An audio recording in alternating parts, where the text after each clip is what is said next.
commencement était la parole. Et la parole était Dieu.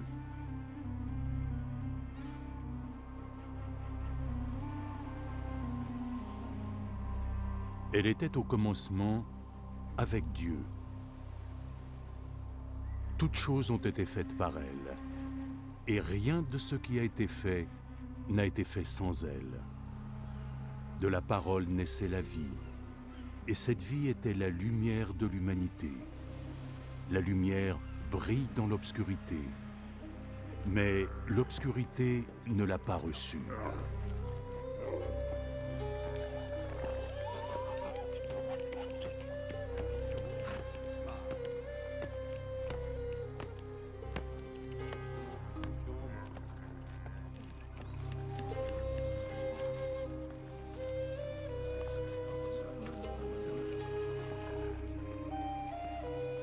Dieu envoya son messager, un homme appelé Jean, qui vint pour parler de cette lumière aux hommes, afin que tous puissent entendre le message et y croire.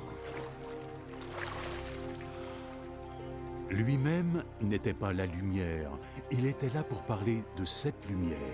C'était la véritable lumière, la lumière qui vient au monde et illumine tous les hommes.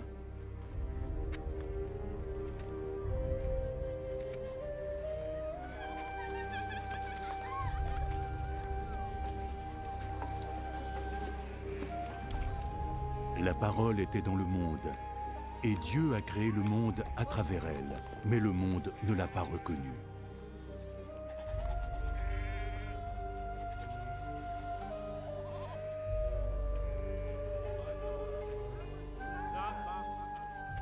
Il est venu dans son propre pays, mais les siens ne l'ont pas accueilli. Cependant, certains lui ont ouvert leurs bras et ont cru en lui. Alors il leur a donné le droit de devenir des enfants de Dieu. Ils ne sont pas devenus des enfants de Dieu par nature. En fait, ils n'étaient plus les enfants de leur père. Dieu était devenu leur propre père.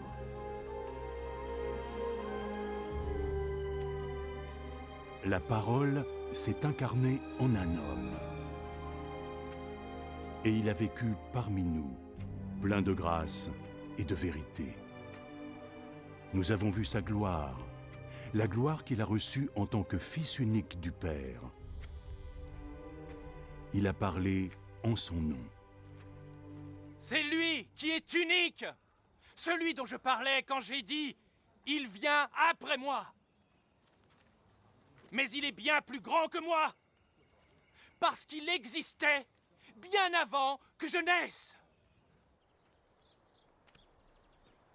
Nous avons tous reçu la plénitude de sa grâce, une bénédiction après l'autre.